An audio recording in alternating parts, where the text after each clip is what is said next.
And most of the time we create these stories like, oh, I'm bothering them. Oh, I've asked them once. And it's like, rejection is a test if you really want something. And a lot of times people just get busy. All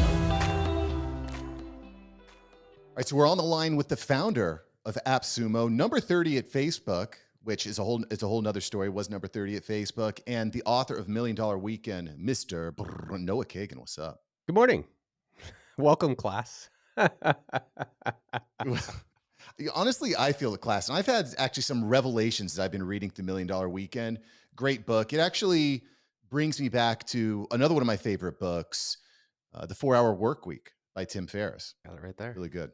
And one of the things that you do in this book that I really like, Noah, is you give challenges, practical, not just this like pie in the sky type of advice, but actual like get off your ass, go do this thing, and then journal about it. And I freaking love that, bro. Dude, thank you so much, man. Yeah, the original, I haven't shared this anywhere. The original book that I put together was called The Challenge. And what I recognize is that, there's so many business books that are theories. They're kind of, I call them fantasy novels. 50 Shades of Business is what they should be named. And then there's these other books that are just like, so here's how to run your Facebook ad. And it's like, dude, that stuff changes every week. So it's hard to know that stuff. And what I recognize in business is that you need a little bit of both of theory and practice, and I'm still an operator running appsumo.com.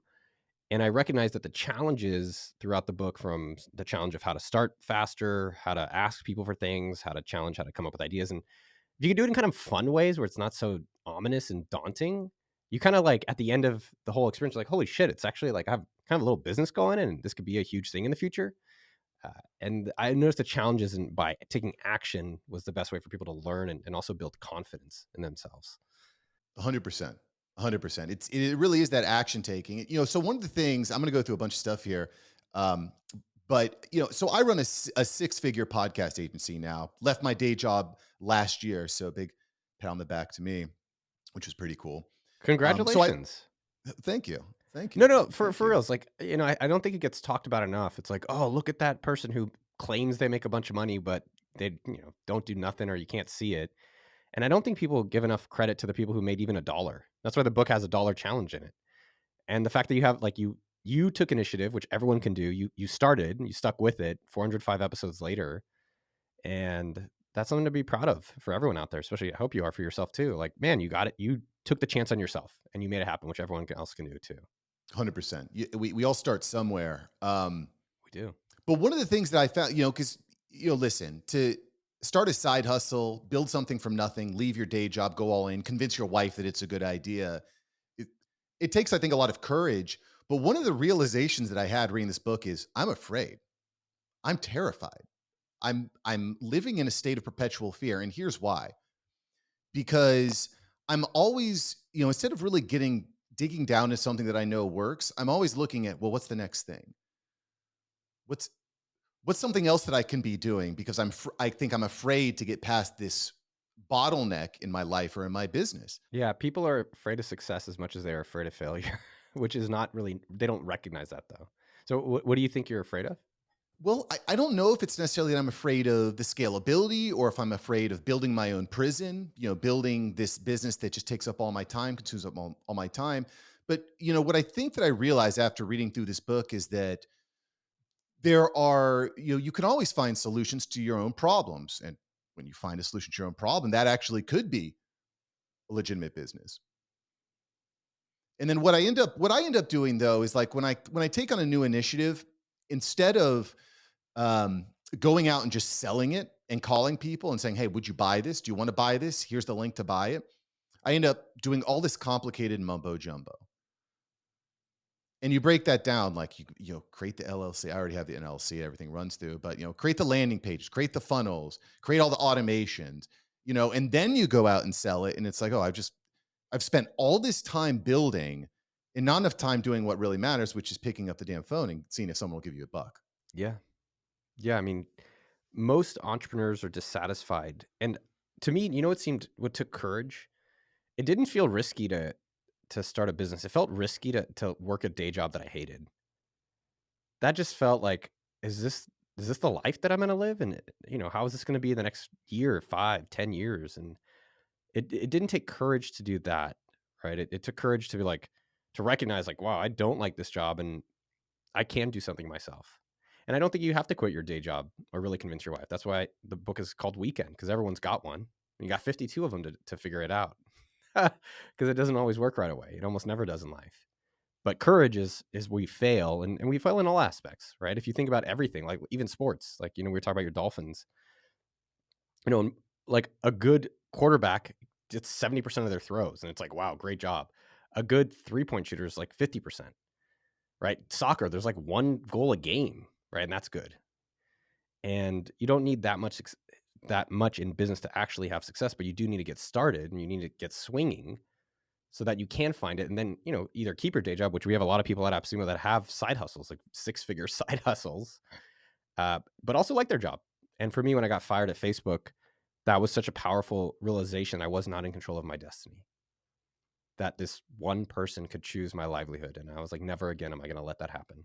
So while I had day jobs, it was like, let me ultimately figuring out the $1 million weekend formula of how to get side hustles to be successful. So I can't quit jobs. And then, as I've been my own boss now, 15 years. And so, do you think you could ever work for anyone? Because one of the things that you brought up in the business is, oh, I wanted to work at Microsoft, I wanted to work at Facebook, and there's all these places that you wanted to work, Yeah. but then you found your lane. So, do you think you could ever work for anyone again? Yeah. I work for my girlfriend. Bro, let me tell you. Last night, she thought some intruder was in the house and she's like, wake up. And I go get my pocket knife. And I'm like, it's 4 a.m. I'm not sure what's happening. And I'm like, turns out in the morning it was a shampoo bottle that fell. But we all work for someone, I'll tell you that, But I will say, from in the business perspective, you do have customers. So you are accountable ultimately to someone who gives you money. Uh, yeah, I think there's been a lot of people I could have learned better from. And I wish I was a little bit more around that. I was in a very, I would say, exclusive and special time where I got to be around a lot of really, mm, you know, billionaires, frankly, and really impressive people to learn from them. But at this point, I like to hire very specific advisors. So I don't really work for them, but I hire the people that can teach me the thing that I'm lacking. Yeah. Well, my whole life I've been an employee, but going into an employer where I can kind of like make my own schedule and go camping with the kids when I want, that sort of thing, would not change for the world. Would not change for the world. One But of the you things you I said also something. well, go ahead. Sorry, I am curious.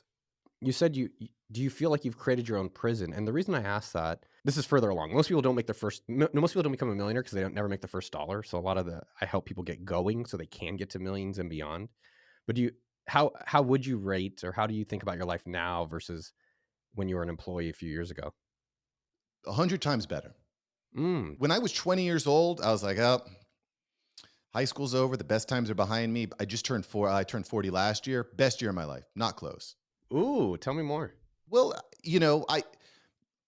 it's that idea of creating. I paid out $50,000 to team members last year, $56,000 to team members, scaling up solutions, clients, getting asked to speak on public stages and things like that.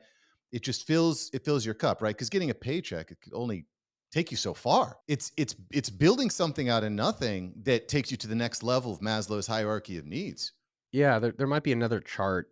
One of my favorite books of all time is Marie Kondo, The Magic of Tidying Up. I love that book because it's a self-help book talked about where you're cleaning up your closet. And I think this is true for $1 Million Weekend, where it's how do you learn about yourself, love yourself more, enjoy yourself, have more confidence and trust in yourself through business. And it's been, for me, transformational. Where in my 20s, I was insecure. I'm still insecure, but more insecure.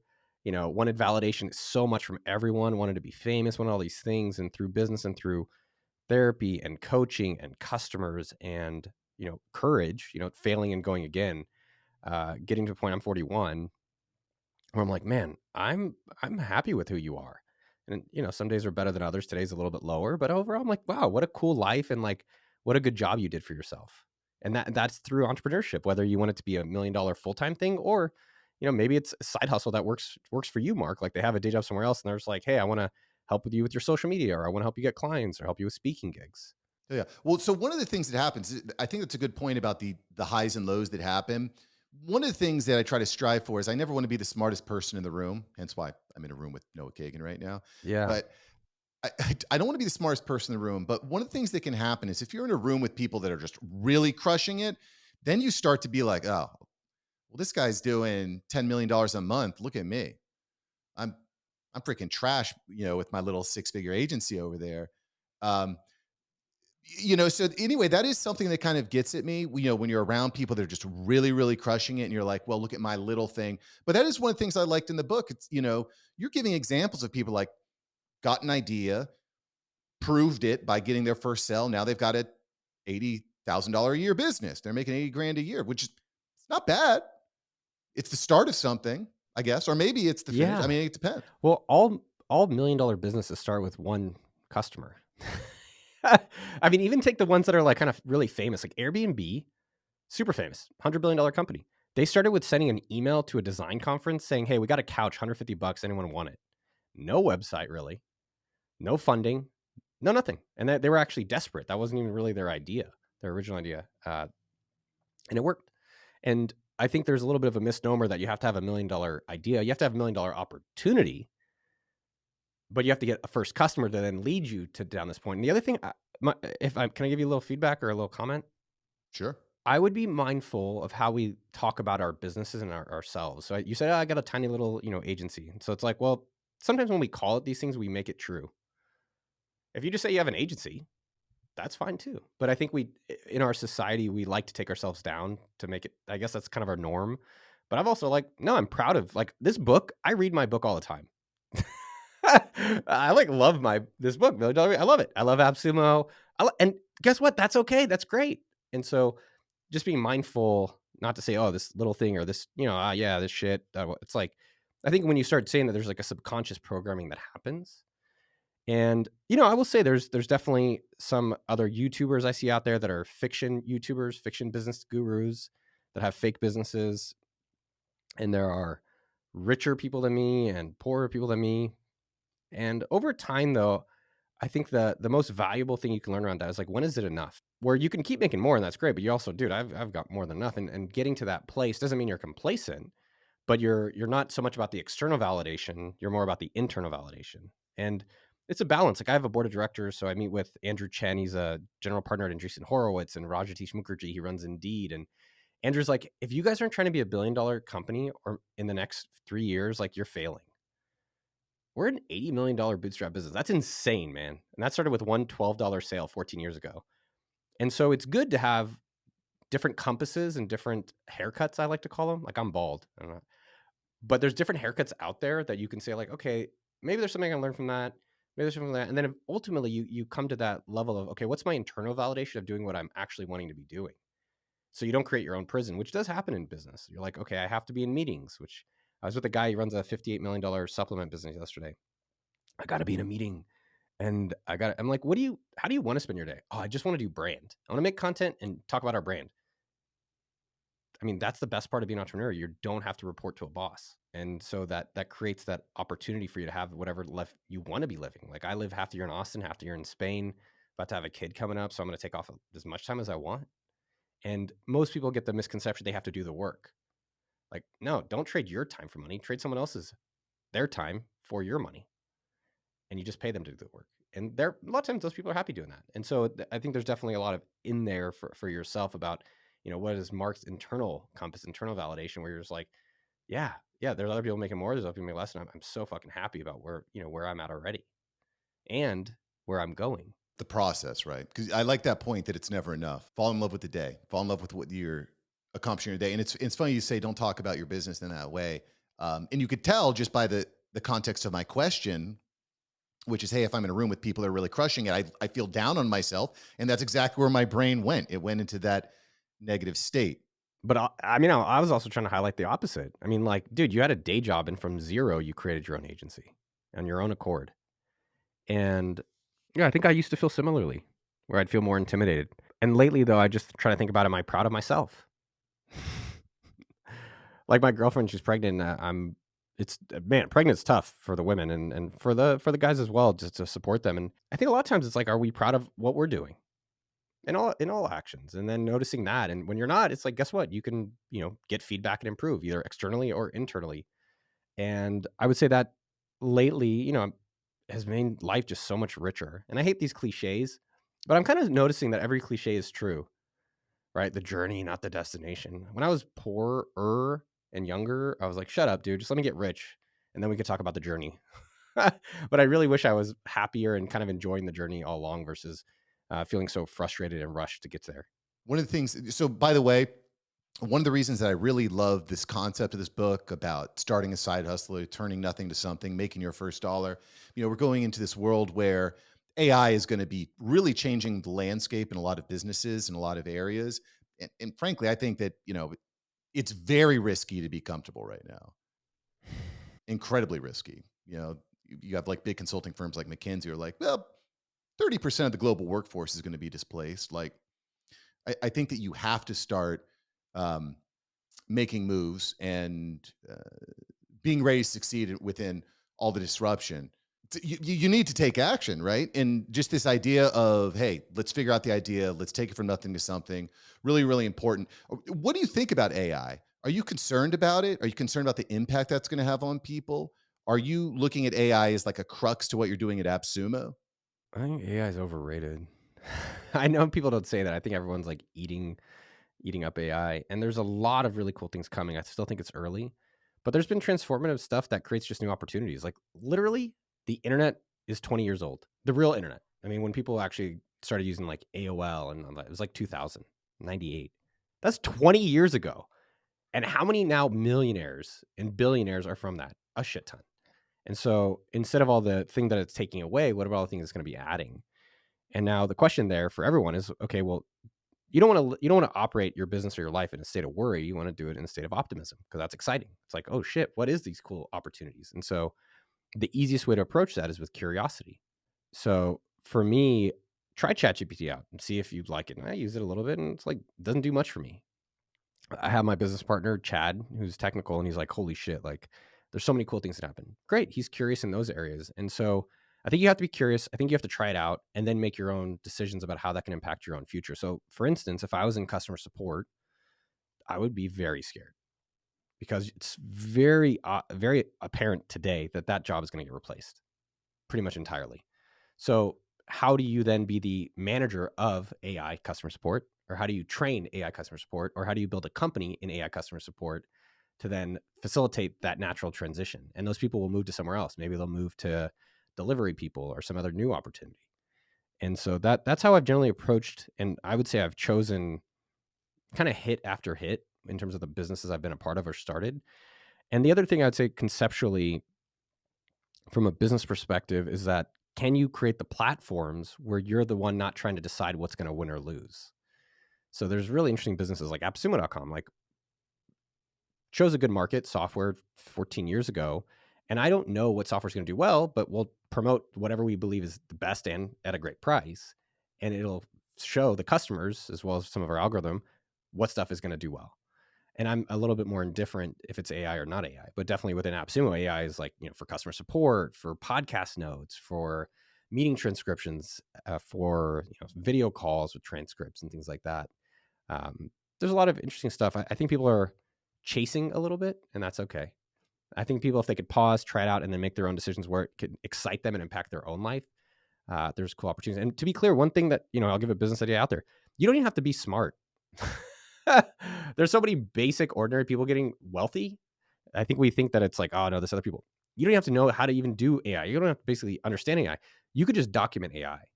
Like TechCrunch.com. He sold for 25 million to AOL. He just wrote about tech startups. He never made a startup. And you look at all these YouTubers, like there's a lot of YouTubers, they don't even have a business. They've never run a business. They have no idea how to do a business. And they're reviewing businesses and they're talking about AI products, making 5, 6, 7 figures. So you don't have to actually do the thing itself. You can just document the thing as a way of creating a business too. There's a lot of really interesting things that are going to come of that. I think I would just be mindful how much you're fad chasing. Like same thing that happened with crypto. That was 2 years ago where people eating crypto's ass. Like, oh shit, man, I got to do everything crypto, like NFT, everything, which is good. Be curious and then make your own decision where you think there's something exciting. So for me with software and AppSumo 14 years ago, I was like, man, getting customers is going to probably be a problem forever. I have this problem because, in my previous businesses, maybe if I can solve it, there's an opportunity there. And that created something that we're like, okay, that's a problem that is probably going to stick around for some period of time. I like that. And choose, to your point, choosing the right lane. I remember I was talking to Sean Cannell about, hey, this idea like in these 48 hours in this weekend, I'm going to figure out if I'm in the right lane or not. I'm going to figure out if I have a business, if I can build the infrastructure, which is really what the $1 million weekend means. $1 million weekend doesn't mean, hey, I'm going to make $1 million in a weekend. It means, am I going to get my idea rolling? And one of the things I find people often say is, no one's doing this, Mark. No one's doing this. So one of the points that Sean Cannell had made was, well, if no one's doing it, it might be because there's a reason. There might be, maybe there's a problem with the idea. So how do you weigh that? How do you weigh trying to create, start an idea that no one's ever thought of before, or versus leveraging an idea and making it a little bit different? You know what I'm saying? I do. They're generally what I've seen from tens of thousands of people is that if either they have too many ideas or no ideas, it's an excuse from starting because they're afraid of failing. And so that's why in the book we have little challenges that are fun. And I've seen the results. Like this guy Pat, he was doing customer support in Poland. I don't know, making 24,000 a year. And he's always been excited about YouTube. And so he followed the process and he was able to get customers to do YouTube consultancy, like editing and thumbnails and stuff like that. And he quit his day job 2 weeks ago. He's making 24,000 a month in revenue now. Wow. And because he started, right? And so when people have these excuses, there's no ideas, there's too many, it's just an excuse from getting going. The thing that I would say is almost no ideas are unique. I like the funny example of it's like someone starting a restaurant and then everyone else being like, well, there's that one restaurant in Orlando.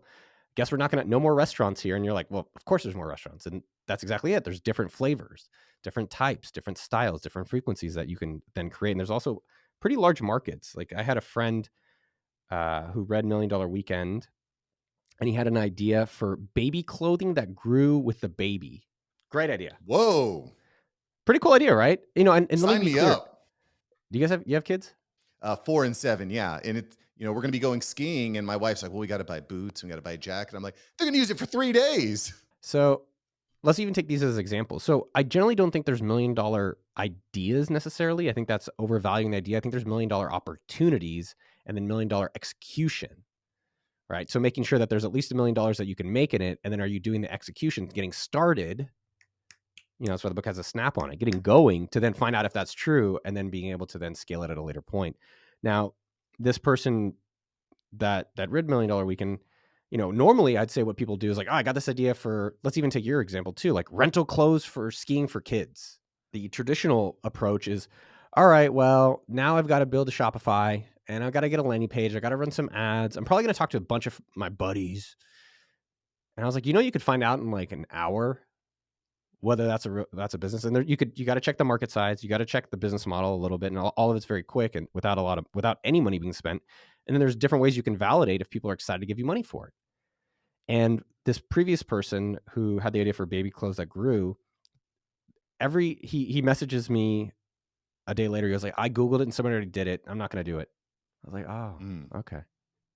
Okay. And so that is a way of letting the fear stop him from where he wants to actually be. And he's much closer to where he wants to be than he realizes. But he's got to take a little bit of courage, which we all have, and then do a little validation and find out like, oh, wow, I can actually sell this myself. And maybe for him, he's in the service, he's in the Air Force. Maybe you have Air Force related. Maybe yours is just for service people, just like USAA, right? Like you can only get it if you're in the service. So again, coming back on it, I wouldn't let the idea or lack of ideas, because there's many ideas out there and I have a lot in how to do it in the book as well, stop you from practicing, right? In a lot of our life, we put so much, it has to be all or nothing. Like if this idea doesn't work, I'm nothing. It's like, no, if it doesn't work, you tried and then you just try again and then again and again and again until eventually you get your one hit. Like I always joke, Zuckerberg has not done anything good since 2005. Mark Zuckerberg from Facebook. Like name one thing he's come up with that has actually done well. Metaverse, total flop. Portal, total flop. Everything he's done has been acquisition. WhatsApp, Oculus, Instagram. Guy's got nothing in 20 years. And so my point though for everyone out there is that, yeah, we think of him as super smart, but he got lucky once and he didn't even get lucky. He copied Winklevoss's and he copied it in a weekend. And so the point there is like, oh, that's interesting. Maybe I can do it too. And that's what I want the book to be for people, is believing and then getting started that they can do it too, whether they have a genius idea right now or not. But sitting on the sidelines or putting your toe in the pool you're never going to learn to swim. One of the ideas that you have in the book is try something for 100 times. Do something 100 times and Yes. see where that takes you. When I was just getting started, I tried all sorts of different ideas, like you're talking about failures. I'm going to write and illustrate children's books. Love it. I'm going to open up a mattress shop. I'm going to become a CPA. I was all these different ideas, right? Great. And I'm cringe, a little bit cringe. I'm listening to all these podcasts every day. I'm like, I love podcasts. These are great. I'm learning a lot. I'm just going to do podcasting for a year. 5 years later, I have my own six-figure agency, which has completely changed my life, right? So, which by the way, you can get all these different tools, breakdowns at milliondollarweekend.com. And because again, this is not a fiction book. This is kind of like a how-to. It's a model. It's life-changing stuff. I'm not just saying that, Noah. No, no, I used to not. If you would have said this to me 2 years ago, I would have been very self-conscious and been like, "Yeah, there's these other people out there." I'm like, I've literally done it 7 plus times. I've worked for the literally, billionaires. One of them only got lucky once, but he's still exceptionally gifted. I helped build Mint.com. Like, I've done it enough times and over again, and I'm still in the trenches operating where I'm like, if there's someone else better, I would have not written this book and I would have just read theirs, but there's not. And I think there's definitely some really good people out there, but I feel very excited to share this. The other comment I was going to make: these ideas that you had are all great, and the point is to try these ideas, and some of them will work, some of them won't. And what I've noticed is with the law of 100 is how do we not quit too soon? Because we all have. Everyone in life has that thing. Like if I would have stuck with guitar, if I would have stuck with playing tennis, like where would I be today? And so instead of quitting too soon, do at least 100 times. I call it law of 100, and that's been transformational. I've seen this guy Trent Dressel. He's a 25-year-old kid out of Chicago, and he dreamed to be a content creator, but his day job was in sales. And so he did all these YouTube videos about everybody else. And I was like, Trent, what's your unique story? He's like, well, I'm a junior sales guy. I was like, guess what? I can't copy you. I can't be that. And you can't be Noah, but you can be Trent doing junior sales content. And he stuck with it for at least 100 videos. He's got over 50,000 subscribers monetizing his videos. I'm not clear exactly the revenue he's making, but that is the path to then lead him to where maybe he can start his own consultancy, he can start his own agency or content creation, and a lot of different avenues. But he got started and he stuck with it, and that's the same thing I'm seeing with these billionaires I interview. They're not that much different than us. I think we think they are. They're not, but they picked $1 billion opportunity, which we can talk about. They started it and they stuck with it because they never got not. I don't think any of them became a billionaire within 20 years. But all of us want to get crypto rich within 2 months, or some AI course within 3 days. And it does take some time, but you have to get started today so that you can even get to that point, just like you did. It's very impressive. You started 5 years ago, and imagine where you'll be in the next 5 years. To the moon, baby. To the freaking moon. I was just going to comment: being in a room with people that are better is the wrong word, but like maybe they're further ahead in business or they've got more experience in certain areas. It's also like great. Let that inspire you, right? Like, and I do think like I've seen other people that their businesses are bigger, and I used to be so jealous. And it's like, I'm actually really happy where our business is. But good, they're inspiring me that maybe I want it to go faster. Maybe like I'm around Silicon Valley people. And I'm like, I don't care about your funding. I don't care that you IPO'd. I like what I get to do every day. It's good. Use that as ways to then have a mirror for yourself about what matters to you. We definitely, I mean, look, you should be proud of what you've built. AppSumo is dope, dude. I love it. It's really good, man. There was a program that I've been using regularly called Cast Magic. Oh, shout And out, dude. I was just texting those guys a few days ago. dude, Blaine is amazing, dude. Blaine is a killer. And I was already using the program. He sends out an email, which I kind of want to talk about email just for a minute if we can. He sends out an email. He's like, by the way, I'm on AppSumo. You can get like a 50%, 80%. It was like a huge discount. And I was like, okay. It lowered my cost by like 50 to 70%, like just because I read his email and I used AppSumo. Is freaking amazing, man. Dude, hell yeah. Yeah, AppSumo. Pay once, get it forever. So it's all these up and coming tools that solopreneurs and entrepreneurs like you and me need to start or run our businesses, specifically like agencies, freelancers, small companies. We've seen a tremendous success promoting those tools for those people, and it's been exciting. Super great. And by the way, I got to the point where I was like, I need more of this. I need to upgrade the software. I reached out to Blaine, and Blaine's like, okay, sure, I'll upgrade you for free. I was like, really? It's like, thanks. Yeah, I mean, AppSumo, in your businesses, I think who's your hero? This is a question I really like. It was inspired by Eamon Al-Abdullah. He's a former CEO, and he's the current one of my business coaches at AppSumo. And he's like, "Who's the hero?" And I was like, "These Blaine is my hero." I was thinking about Foo Fighters. Who is my hero? It's ordinary. Sorry, I had karaoke. And with Blaine, yeah, it's like these two guys. I don't even know where they're based, but they had a dream to start their own software business, and they need help promoting it. And there's Pavel out in Poland, and just girls and guys worldwide where they make software. And like my job and my career is to now help the world know about what they've created. Like that's a cool career for myself. What I always love, it's thinking about what's the free line? What's the thing you've always done for free? You've always just liked regardless. And how do you make that a career? And then it turns out if you don't try to make so much money out of it necessarily, but you try to get to your freedom number, which for me was $3,000. And how do you get to that number and figure it out? And when you figure out it's more achievable than you expect, then you're like, damn, I could actually make a lot of money doing the thing I want for the next year, 5, 10, 50, forever. So I'm reading Think and Grow Rich, or just finished Think and Grow Rich by Napoleon Hill. And one of the things that Napoleon Hill preaches is create this like big goal, this huge vision. Because if you don't set that huge vision, you ain't never going to achieve it. But you kind of push back on that and say, hey, let's just figure out like what do you need to put food on the table and have a place to live, right? And and so how do you balance like having a huge goal, that huge vision, while also having that basic need and perspective, right? Because if I just set out to make 3,000 a month because then I can live, right? Mm. Doesn't that decrease my chance of reaching that major vision? How do you juxtapose those? Most people never make $1 million because they never make $1. And what Napoleon says, there's zero tactics or strategies in his book. It's like Rich Dad Poor Dad. I was like, I want the rich dad. It's like, all right, well, what do I do? And what I think is powerful about these books is optimism. That's what it really is. It's optimism for yourself and it's optimism for a better future. But they're lacking. Okay, well, cool optimism. How do I change my mindset so I can be more optimistic and see results right away? And then what do I need to do next step so that, if you look in the mirror and say, I'm going to be rich one day, I'm going to be rich. It's like, well, you're still looking in a mirror by yourself. And so what I like to think is, yeah, it's good. I would say I've really worked on my optimism in the past 5 years. And optimism in your attitude is really under your control. Doesn't matter what your circumstances, like worldwide, color, race, gender, anything. You can choose your attitude. And then if you want to be a millionaire, you do have to get started, just like you did. And so I like small, achievable goals that could lead to $1 million and beyond. That's why we talk about how to make sure it's $1 million opportunity, but making sure that you can get momentum and success to build up confidence, which the traditional thing I think most people do is I want to be a millionaire. And they're like, well, I'm going to go to more courses. I'm going to read more books. I'm going to learn more and get ready. And the thing that you can actually guarantee you'll be ready is get started, get a little bit of money, which I call the freedom number.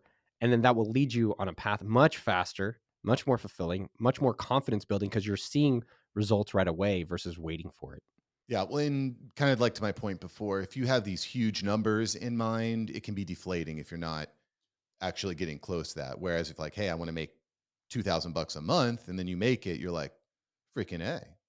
You can start to build momentum. What a trust builder in yourself. What a confidence builder, man. Like, hey, I would like to be a millionaire. Great. You have to start at the dollar. So let's just get that. All right, now let's get to your freedom number. Let's get that. All right, now let's get to a next level and so forth. But people, whenever someone asks me about scale, I do YouTube office hours once a month for free on the channel. And they always, how do you scale? And I'm like, well, tell me about your revenue. They're like, oh, I don't have revenue yet. I'm like, I know. That's why I asked. And the reason you don't scale is because you don't start. So let's practice. Let's go back to some of the basics. Yeah, overthinking it. Back to the basics. So that actually leads me to another question here. Um, Alex Hormozy has this idea of solve rich people problems. They pay better, which I like. Good idea. Easier to make more money that way. This book, though, at milliondollarweekend.com, this book is really targeted towards a person who isn't making a ton of money yet. Even though, again, me, 6-figure, trying to get to 7 figures this year, a lot of great lessons, stuff that I'm actually implementing, like I mentioned earlier. Um, What's the big plan? What's the move? Like, where are you hoping to take this thing? Like, Hormozy's like, I'm going to give these great ideas away for 99 cents. And then one day I'm going to acquire some of these businesses. Like, What's I'm just curious. So for Hormozy, hold on, what's the business Hormozy operates, by the way? Hormozy, well, he started with Gym Launch, right, which was basically teaching gym owners how to get a bunch of new clients and to grow their gym. And then he started getting into funnel hacking, and now he's building up acquisition.com. And then who's a company, so this acquisition, what's a company they've acquired? I couldn't tell you. I believe, I don't know if they've completely acquired, but School is a company. But that's my point. They won't tell you any of their companies. And this gym launch thing, I've never met one gym that's ever launched with them. I mean, you can go to appsumo.com and buy my stuff today. You can go to tidycal.com. You can go to sendfox.com. You can go to facebook.com. You can go to, well, mint.com just closed. I think we should be mindful who we learn from. And I feel a lot of confidence in myself. And so rich people problems, the reality is not a lot of people have a lot of rich friends, right? They maybe are in Ohio, like Columbus, Ohio, shout out. They don't have maybe a lot of rich friends. They may not even have a lot of people who want to be entrepreneurs around them. So how do you still have success in that area? Yes, at this point, I have a lot of rich friends around, which makes it easier, but that's kind of missing the mark, is that that's not most people. And so I've done it time and time again without using my social media to prove it this works, which I just did a week ago, and without choosing even the ideas, which I've done with Sumo Jerky. I just did it with a DocuSign alternative. And so for anyone out there worldwide, you can start an agency. And the easiest way you can go start that is look at someone like what you did, Mark. And I'm guessing what you did is you put out podcasts and maybe you reached out to someone that you had access to. And so when you reach out to someone, don't just say, hey, can I do your Facebook ads? Can I do your da, da, da, da, da, da, da? Go and show them. Don't tell them. Right. So I'm guessing maybe you even did that. I don't know. But you can show them an edited show. You can make Instagram images, or Jay Yang, as an example. He's 17 years old. I just hired him. He runs my social media. Jay lives with his parents. So he's coming to the book launch party, and I had to buy a ticket for his dad.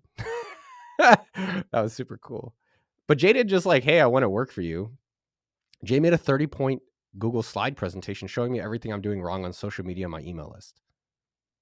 Now Jay makes more than any other high school person in his class. And that is a way that Jay doesn't have rich friends, but he made it very easy based on what he's already interested in, what he showed, to be able to even get a customer, which is, there is a process to be able to do that. And it is worldwide available, no matter what physical ability you even have, which is so cool in entrepreneurship. You don't have to be tall. You could be short. You could be fat. You could be skinny. You could be whatever. You just got to take the action. Take the action. So we've been speaking to Noah Kagan here, author of Million Dollar Weekend, founder of AppSumo. Strongly, strongly recommend the book wherever you are in your business journey. Um, Not only do I think it's going to really help people get off the ground and create a better lives for themselves, but even if you've got a business, it's kind of helped me to take a step back and rethink what are the projects that I'm going to work on and how should I attack that project. And to me, I think, Noah, that solves one of the biggest problems that I've had is um, fear of missing out, or what should I be focused on. What are you shifting, or how are you shifting that this year? Well, this year, I went into the year saying, I really want to grow the agency. I want to launch more shows. I want to service more shows. I want to grow the agency out. But then there's these other projects I want to work on too. YouTube, by the way, I produced 800 videos for YouTube before I made partner. 800 before I made partner, by the way. Um, so now I generate some cash to YouTube, hit 1 million views. Um, but I want to make the YouTube videos, right? And I want to grow out an email list on AI, and I want to create a digital product for podcasters. So there's all these different projects. And now, and by the way, I was kind of loathing one of the projects that I think is important, because I'm like, okay, now I got to learn Go high level, and I got to build out the funnels and the automations and the emails and all this stuff. Freaking, I'm putting all that on pause. I'm just going to start calling people and be like, I'm doing this. Are you interested? Can I make one observation? Save me, Noah. Save me. I'll bring you on the ark, dude. Just bring you and your kids and wife. I got room for everyone. So you have an agency that makes six figures. Anything else making six figures? No, no. The agency is the primary revenue driver. I have a mastermind group that I lead as well, which is very profitable, which is great, but it's not even close to a six-figure business. So the best businesses are the ones that work, and it's exciting. And this is why most people, I would say, don't get the full success or full potential that they believe in themselves, is because they go and move on to the next thing. And so it's like if you only have so much water to water something, and you're watering it and it's growing, and you're like, now I'm going to split that water You're like, well, okay, now they're going to grow slower. But if you just focus on something that's already growing the fastest when you water it, this is a thing that's a very common trap for most people and what I'm hearing from you. And again, it's not wrong. And I'm not telling you to change any of that. But I would be curious if you only focus on the thing that's working, how far could you be at the end of this year of just trying to do that? And it's also easier. Now, this is a common thing in business is it's boring. It's exciting to start a funnel. It's exciting to have a newsletter. It's exciting to start another new thing. And I would say in the 20 years of doing business and studying business and teaching business, I always come back to the basics and I always come back to the thing that's working because it's so hard to find something that actually works and that people are excited about, which it sounds like, you've done. So maybe just something to reflect on before you go and, run really fast in a new direction. So how we approach it at AppSumo is we have the core business, which has still been the same thing 14 years later. Go find a deal at Cast Magic, negotiate an insane price, send an email. That's the core. And the new things that we're doing, how do we make the core go faster or better? Meaning more people are finding out about the deals. And so how do we support that? Versus I've definitely gone off and like, all right, let's create halldrop.com. You never heard of it. Meetfam.com. Never, that failed. Sumomarket.com. That failed. All these things because it was like, no, let's go off and try to start new things because it'll be easier and faster and better. And we forget how hard it is to get something that people actually want and how much easier it is just to keep doing that over and over. Like one of the best ways to grow any business, Mark, how did you get your first customer? Well, I was hosting clubhouse rooms back in the heyday during all the lockdown madness, and That was like last week, dude. Okay. I was just on Clubhouse, and So you're hosting clubhouse rooms. yeah, I was hosting these rooms, and people just we were getting hundreds of people coming to these rooms, and then that led to, hey, could you do my Instagram? They were people just want all sorts of things, so I just said yes to everything, and eventually I found a good lane in launching and automating shows. Yeah, in the beginning, sometimes you kind of, it's like one of those machines where the dollars are flying around, you're trying to grab it. And eventually you're like, it's really easy to grab this one, right? This is the one. Maybe it's, podcast or something. And so what I wonder for you is what can you revisit or double down on that is already working? That's the question. Well, I mean, you got to go to what's making the most money, right? Do what's generating most revenue. Well, no, I was saying specifically like tactically even or strategically, like what's been working for you that you can maybe revisit or do a lot more of. Well, for me, the majority of clients come from either listening to the podcast or they see me on LinkedIn. I have been neglectful in my outreach, maybe because I'm lazy or I'm scared. Bringing this back to the very beginning. Oh, buddy. So what can you do today that you used to do that it sounded like was working? And let me be very clear for others out there. This is, you know, if you can find the things working and either you do it, you have software do it, or you have someone else do it, that is how you grow a business. And most people don't realize you don't have to do the work yourself. You have to get it started yourself and understand it yourself. I think that's really helpful. But find the areas that you like doing yourself. Sounds like, doing shows or certain parts you enjoy. And so great, spend your whole day there, but set up the systems or the people to do these things that sounds like, even outreach. Sounds like that's a way you've gotten business. For sure. What do you think you can do today, even in the next hour, to revisit that? I'm going to make a commitment to Noah here. I'm going to tag Noah on Twitter because this is what I'm going to do. As soon as we hang up here, I'm going to spend an hour on LinkedIn following up with people that I've spoken to before. Another point in the book that Noah breaks down. The follow up is where the miracle is, right? The follow up is where it dramatically increases your chance. 50% of sales at AppSumo are in our to get a partner is because we follow up with them. And the same thing with it, just almost every time, even with this book promotion, I'm using the same exact playbook I teach in chapter 8. And I'm kissing a lot of ass. Hey man, hey, can I get you on the show? Can I come? And a lot of them, everyone's got their own problems. Everyone's got their own busy life. Everyone, even the people that are not doing anything are busy. And most of the time we create these stories like, oh, I'm bothering them. Oh, I've asked them once. And it's like, rejection is a test if you really want something. And a lot of times people just get busy. And so you reminding them, it's like, I can't tell you, even I'm going on my first million next week. I had to follow up and be like, hey guys, like I made it really easy for them. So we talked about getting customers. I made a doc that makes it easy for shows to say yes to me because I'm like, here's all your most popular questions. Here's your most popular shows. Here's how our show is going to go. So I know it's going to be popular for you. Makes it very easy for them to say yes. And then you have to follow up because they're busy. They're not mad at you. They're just doing other things. And you follow up until they say no. And then when they say no, you ask them why not. And then when they say, why not? You say, can I follow up again in 6 months? They say, sure. And you say, all right, let me ask for a referral. It depends on your relationship. But, a lot of these things, if you believe it's beneficial and you think you're actually helping this person, It's your duty. It's a responsibility to then go help them and not sell them. Tenacity, which by the way, I was listening to My First Million the other day, and Sam Parr gave you a shout out on the show too. So Oh, did he? Dude, I love Sam Parr. I'm so proud of him. He's come a long way. He really annoyed the hell out of me years ago, and I really didn't really care for that guy. And he's matured as a man, and I'm really proud of him on his path and like how he approaches business, how he's being a father, and other areas. So it's cool that I've become a lot closer with him in the past few years. love that. Love that. That turnaround. That's very great. No, I'm really glad that we got a chance to chat and talk, and you can save me from all the angst. Dude, I've done it. I've done it this way, man. Like I've done it. I've built things for months with lots of salaries and lawyers that no one wanted. I've done the stuff where I thought I knew things and I approached it from a founder first mentality versus what the customers want. I've done the thing where I'm like, all right, I'm going to try a new marketing activity versus just go do the ones that work.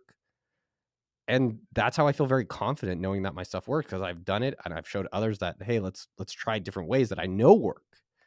And I'm excited to see what someone like yourself, even like, one by one, where I promise you, if you commit back to the things that were working, like reaching out to people that you've already talked to about helping them out, I think we'll be surprised how 2024 works out for you. It's inevitable. It is inevitable. It is inevitable. And yeah, to your point, a lot of these tactics I had to learn the hard way over the past 5 years. Um, and some I didn't know about. So I'm glad you broke it down in the book. You can get the book at milliondollarweekend.com. I'll put links below. I'm gonna make it easy on you. I'm gonna put links below so you can get there and get after it and you can connect with Noah deeper. Noah, thank you for being so generous with your time. Thanks, man. Thanks for having me. Shout out Florida. We're here, baby. Come on down. The water's fine. Parts of Florida. I'll tell you, yeah. Dude, I'll tell you the Tampa. Shout out Tampa. I'm gonna spend more time out there. Weather's good. Prices are good. Beach is good. Like, some of the other parts of Florida a little more dicey. Yeah, no, Tampa's dope. I'm in Broward near Fort Lauderdale, which is great. I was down in Miami this weekend. Miami's got some great parts to it. Um, some parts, although I was down there for a podcast earlier this year. Patrick Bet David was down there, and we're driving, and there's like chickens all over the road. I'm like, this is pretty wild. Chickens and roosters running amok down there in Dade County. What's going on, Suarez? What's up with that? Mark, it was great connecting. You too, Noah. Be blessed. I'll circle back with you and the team. Thank you for your time. Thanks for the book too, man. Great, really good. Appreciate it. Good luck out there.